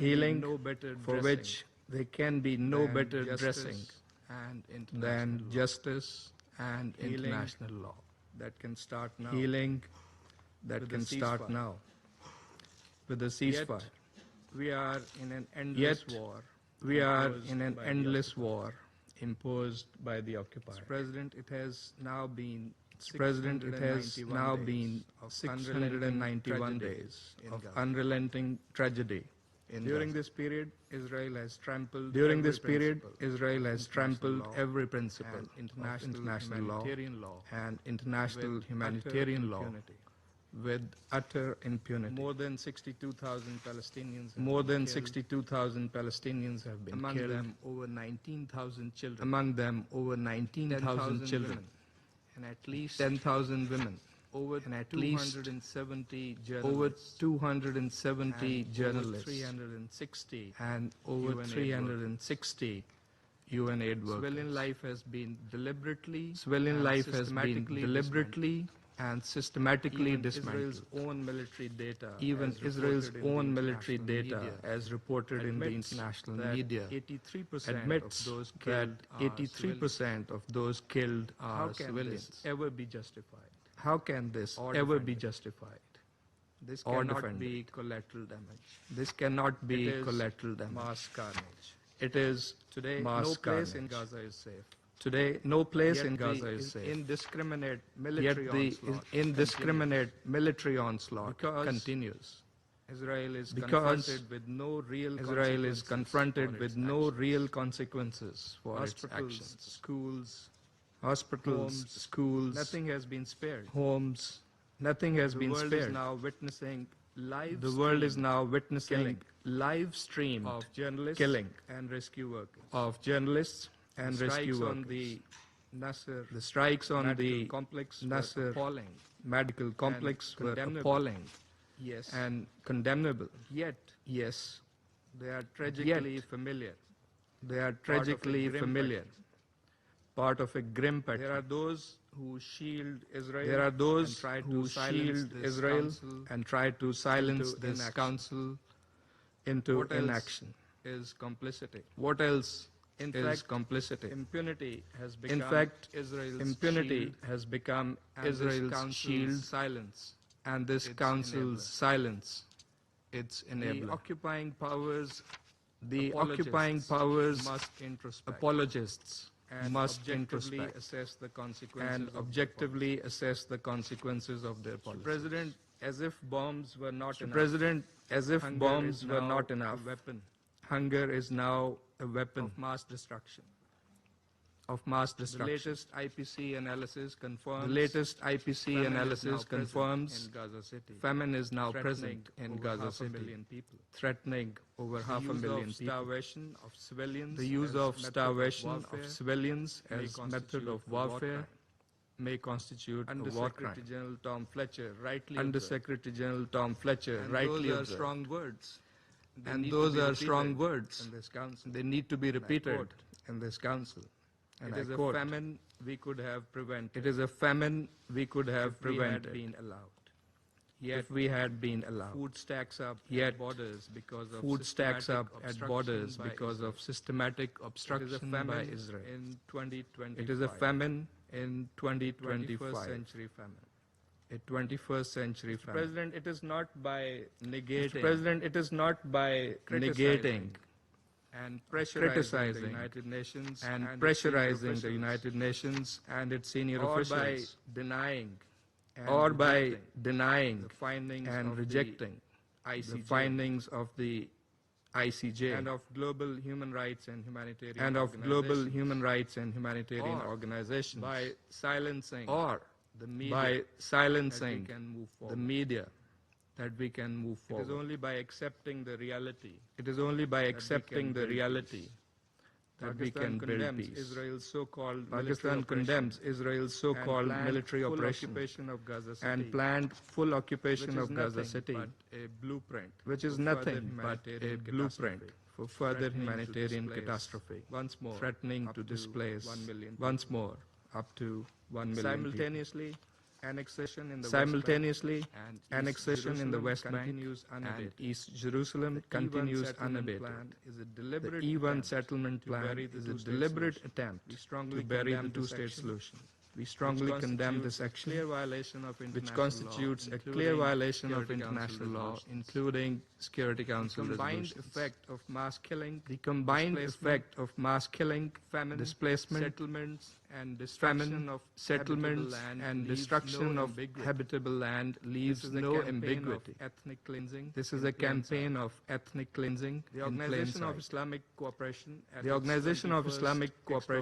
its 21st extraordinary session of the Council of Foreign Ministers on 25th August adopted a resolution that speaks with moral clarity. It has urged this Council to act promptly to stop the brutal Chapter 7, to stop the brutal aggression by the Israeli occupation and its violations, which threaten the prospects for achieving a just, lasting, and comprehensive peace in the region and hinder the implementation of the two-state solution.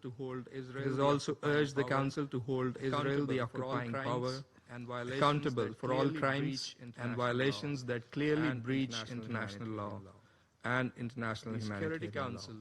The Security Council cannot remain a bystander. It must act now with resolve to fulfill its charter responsibility for the maintenance of international peace and security. It must demand, first, an immediate, permanent, and unconditional ceasefire across Gaza and the occupied Palestinian territory. With full implementation of Security Council Resolution 2735. We appreciate and support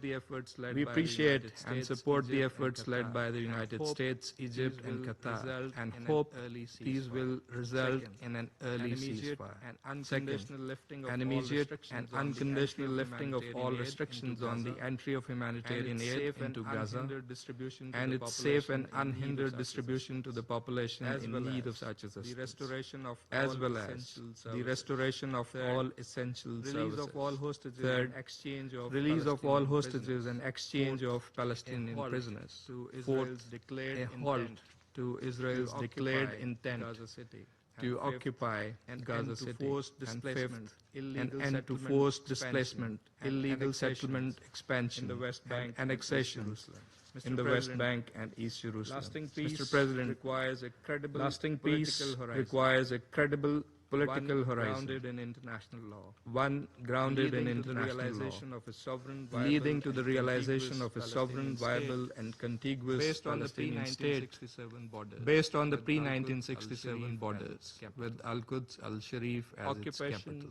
Must end. Occupation must end. Actual root cause. For that is the actual root cause of instability. The high-level conference on peaceful settlement. The high-level conference on peaceful settlement of the Palestinian question and the implementation of the two-state solution was co-chaired by Saudi Arabia and France last month. Was a timely initiative. It respects the will of the international community. Must be respected. Must be followed by concrete and coordinated international action to finally achieve the long-coveted peace and stability in the Middle East. Every moment of inaction deepens the suffering. কি ভাই AC কেনার কথা ভাবছেন? Vision দিচ্ছে যে কোনো এসিতে 15% নিশ্চিত ছাড়। এছাড়াও থাকছে মানি ব্যাক গ্যারান্টির নিশ্চয়তা। এক মাস ব্যবহার করে সন্তুষ্ট না হলে সম্পূর্ণ টাকা ফেরত। তাই এখনই চলে আসুন আপনার নিকটস্থ ভিশন শোরুমে। The Council must rise to its chartered duty and act. I thank you. I thank the representative of Pakistan for the statement. I now give the floor to the representative of France. Monsieur le Président. Mr. President, first of all, I would like to thank the Deputy Special Coordinator of the United Nations for the Middle East Peace Process, Mr. Ramiz Al-Khabarov, and also the ASG for Humanitarian Affairs, Ms. Joyce Musuma, for their briefings. I would also like to thank Ms. Inga Ashing for the briefing on the very devastating consequences of the situation in Gaza. I would like to say that it's very soit entendu au sein du Conseil. Monsieur le Président, la France réitère sa solidarité sans faille avec les familles de tous les otages. Stands firmly in solidarity with the families of all hostages, which must be released immediately. France denounces the barbaric cruelty of the treatment and the way they are treated by Hamas, and the ghastly stage images made by this terrorist movement. I would convey my heartfelt thoughts to the family of our compatriot Ohad Yalhoumi, assassinated in Gaza. We will continue to act unfailingly to ensure the return of all the hostages, and we will continue to rally against anti-Semitism and the barbaric acts that anti-Semitism engenders throughout the world. Sir, the humanitarian situation in Gaza is tragic. Famine is rife in the Gaza governorate, as has been confirmed by the UN on Friday last week. The use of famine as a weapon of war is likely to constitute a war crime. At the beginning of this week, harrowing images reached us of new Israeli strikes on the Khan Yunis hospital, which killed numerous civilians, including journalists. This is unacceptable. Civilians and journalists must be protected under all circumstances. France is concerned by the tragic situation for children, which is continuing to deteriorate. As we've heard from Ms. Inga Ashing's statement, Israel, in line with international law, is bound to ensure the protection of civilian populations and infrastructure and to facilitate the delivery of humanitarian assistance. Civilians, including journalists and humanitarian workers, must not be targeted, whatever their nationality. This Council must speak with one voice on this issue. France stands ready to support all Security Council initiatives along these lines. The approval by the Israeli government of the expansion of military operations in Gaza and the occupation plan of Gaza seems as if they're forging ahead regardless. These operations will in no way ensure Israel's security. France reiterates its opposition to all forced displacement of the people in Gaza that would constitute a new grave violation of international law. Mr. President, there is an alternative that France and the other signatory states of the New York Declaration proposed, an immediate and permanent ceasefire. That is the top priority. And France is grateful for the unfailing efforts of Qatar, Egypt, and the US to achieve this. Also, the release of all hostages, mass delivery of humanitarian assistance, and a lasting political solution, including the disarmament of Hamas and the deployment of a temporary international stabilization mission. This mission's aim would be to ensure the security of Israelis and Palestinians, to enable the return of the Palestinian Authority to Gaza, and to contribute to the implementation of the two-state solution. France will work along these lines with its partners. France furthermore calls upon the member states of the United Nations who have not yet done so to endorse the New York Declaration. The implementation of the two-state solution is threatened more and more each day. In the West Bank, the approval of the E1 settlement project by the Israeli authorities has an assumed aim of making the implementation of a Palestinian state impossible. France reiterates its condemnation of settlements and of all the tension and violence that this caused. France will remain mobilized alongside its European partners to bring an end to this, including through new sanctions against those individuals and entities responsible for settlement activity. Mr. President, we are at a crossroads today. Our mobilization must not flag. We need to draw on the success of the international conference that took place here in New York in July, and we need to keep going along the right tracks. The future of all inhabitants of Israel and Palestine depends on it today and tomorrow. Thank you very much. I thank the representative of France for the statement. I now give the floor to the representative of Denmark. Thank you, Mr. President. At the outset, allow me to thank ASG Masuya and Chief Executive Officer Ashing for their powerful briefings. I would like to extend Denmark's sincere gratitude to your teams and organizations for their life-saving work in Gaza, operating in unimaginably difficult circumstances. I also thank Deputy Special Coordinator Alak Barrow for his insightful briefing. Ms. Spitsevsky, thank you for your courageous testimony. The horrors you and your loved one have suffered are simply unthinkable. I assure you, and we have not, been silent in the face of these heinous acts. Mr. President, there is no denying it. That we have all feared. The famine that we have all feared is now a confirmed fact in Gaza City. And it is expected to affect more areas by September. At least half a million people in Gaza are facing the most severe conditions of starvation, destitution, and death. This famine is not an unforeseeable disaster, a sudden shock, that caught us unprepared and by surprise. It was never inevitable, nor beyond prevention. This famine is first and foremost a result of Israel's actions to restrict humanitarian aid, including food and other essential goods. We urge Israel to immediately change course. Large-scale, unobstructed,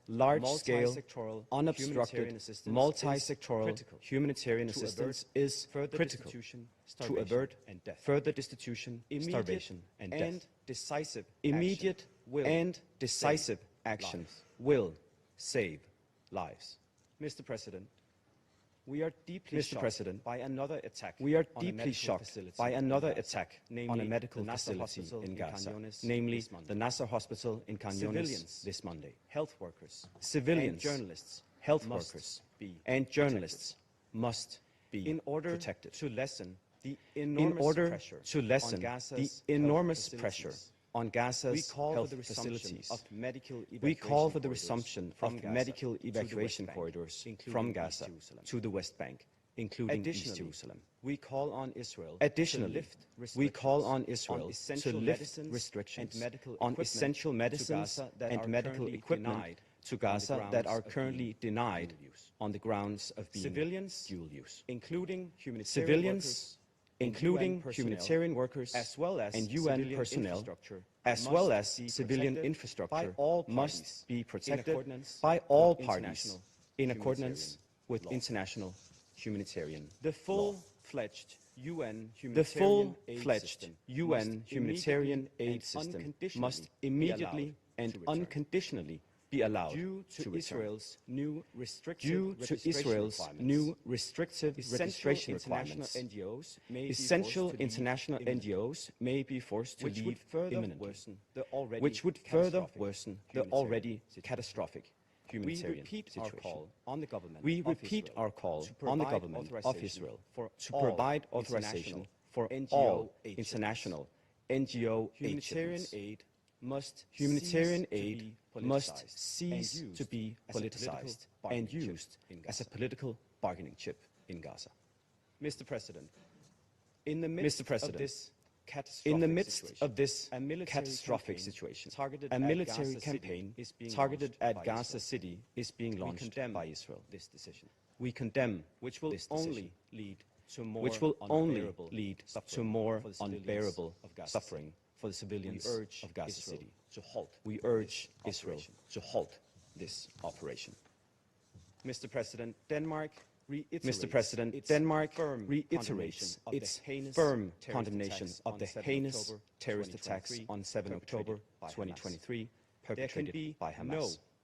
There can be no justification for this attack, nor for the despicable maltreatment of the hostages. However, we have consistently stressed that Israel's response must be exercised in compliance with international law and with full respect for international humanitarian law. The fight against terrorism cannot come at the expense of the rules that safeguard humanity. We reiterate our support for the mediation efforts by the US, Egypt and Qatar, and repeat calls to reach an agreement for an immediate and lasting ceasefire and an immediate and unconditional release of all hostages, including, of course, Ms. Gusevsky, Mr. President.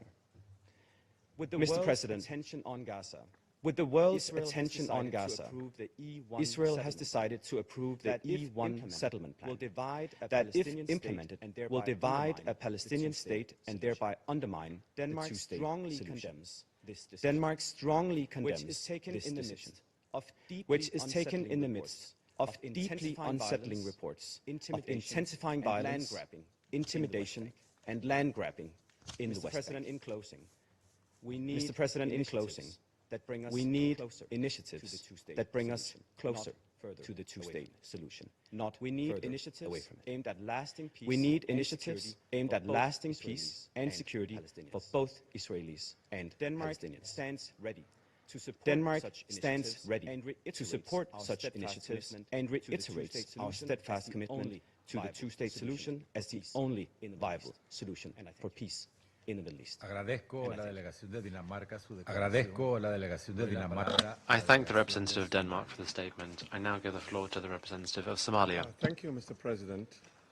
I also want to thank Deputy Special Coordinator, Mr. Alakbarov, and the ASG, Ms. Suya, and Ms. Ashen for the Save the Children today, for the sobering briefings today.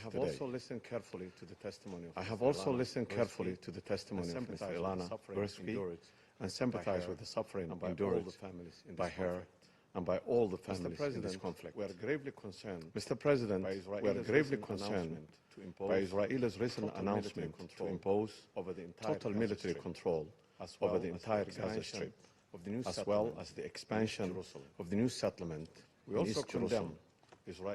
We also condemn Israel's bombing of Nasser Medical Complex, which resulted in the death in Khan Yunis, which resulted in the death of innocent unarmed civilians, including doctors, journalists, and patients. This action risks the prospect of achieving lasting peace and further compound an already dire situation in Gaza and the West Bank. The latest IBC report has removed any doubt in Gaza about what's happening in Gaza. Famine is no longer looming, and it's a man-made famine, and it's happening in Gaza. The death of children from hunger and disease is not a forecast. It's a fact. Entire families are starving in full view of this Council, despite the presence of international humanitarian system that could save them, if only they were allowed to act. Let us be absolutely clear. Famine in Gaza is not an act of natural occurrence caused by drought, failed harvest, or sudden catastrophic beyond human control. It's man-made, deliberately created through a siege, blockade, and systematic obstruction by Israelis. The international humanitarian law is explicit. The starvation of civilians as a method of warfare. The starvation of civilians as a method of warfare is prohibited. Is a genocide and is prohibited.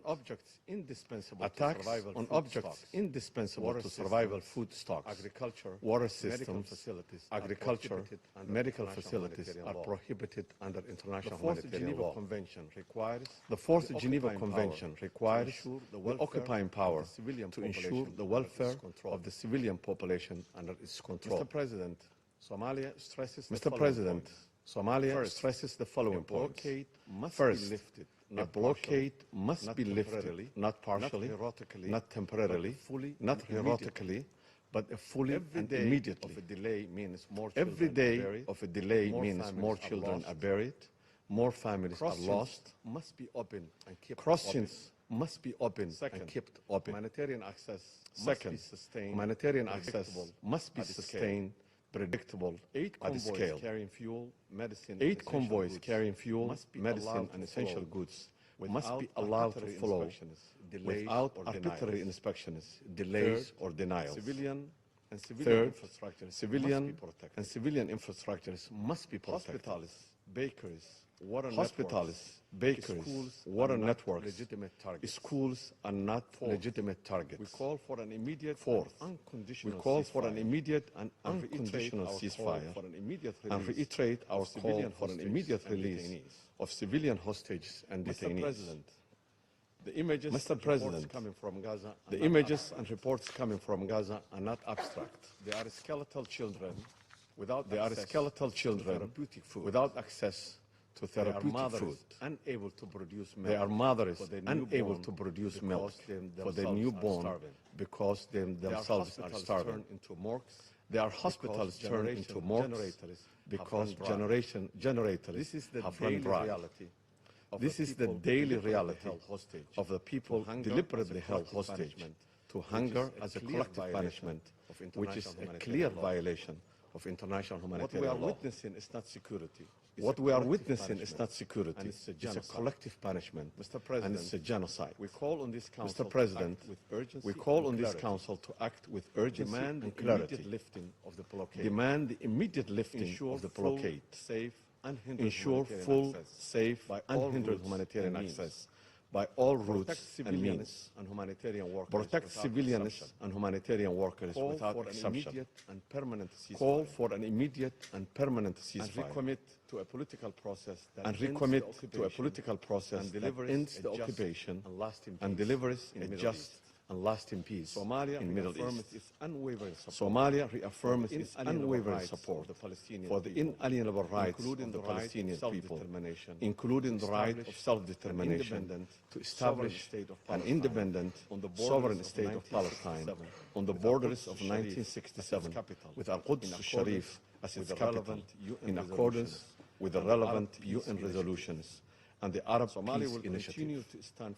Somalia will continue to stand firmly with the people of Palestine in their legitimate struggle for the freedom, dignity, and self-determination. I thank you. I thank the representative of Somalia for the statement. I would like to welcome the new permanent representative of Greece, the ambassador to the Security Council. I will be happy to work closely with you in the next few days, and I'm pleased also now to give you the floor. You have the floor. Thank you very much, Mr. President. Thank you very much, Mr. President. I would like to thank Deputy Special Coordinator Alak Barov and the Assistant Secretary General Musuya, as well as Ms. Inger Ashing, the CEO of the Save of the Children International, for the sobering and powerful briefings. Ms. Ilana Grzeski, we are always reminded of what we witnessed during the heinous attacks of the 7th of October, I can assure you. Mr. President, I wish to highlight the three following points today. First, the humanitarian situation in Gaza is catastrophic and must be urgently reversed. Hostages remain in Hamas captivity while famine now defines conditions on the ground. As the Secretary General has rightly stated, images of children suffering despite their innocence from acute malnutrition are harrowing. Greece, alongside its European partners, expressed its grave concern over the expansion of military operations in Gaza. This would only endanger the lives of civilians and hostages, exacerbate the humanitarian suffering, and lead to a large-scale displacement of Palestinians, with greater ramifications for regional stability. Medical personnel and journalists must be protected at all times, and incidents such as the strike on Nasser Hospital in Khan Yunis, which killed civilians, medical staff and journalists, must be thoroughly investigated. All the while, hostages continue to suffer at the hands of Hamas, as diplomatic efforts led by Egypt, Qatar and the USA for a negotiated outcome continue. The testimonies of Mrs. Grzeski and the brother of Etar, David, taken hostage by Hamas on 7th of October and held in atrocious conditions for nearly 2 years, as well as the recent appalling footage of the 2 Israeli hostages, remind us of the urgent need for the unconditional and immediate release of all hostages. Lifting the blockade flow of humanitarian aid is imperative. Greece recently conducted an airdrop of food supplies over Gaza in close cooperation with the EU and other regional partners, including Jordan. Similarly, the resumption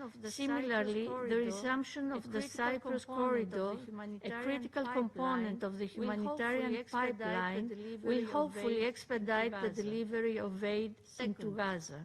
Settlement expansion and settler violence in the West Bank further undermine prospects of peace. The recent announcements for the reconstruction of additional settlements in the E1 area in the West Bank undermine the prospects of a two-state solution and contravene Security Council resolutions and international law. We are equally strongly opposed to any attempts of forced displacement of the Palestinian population.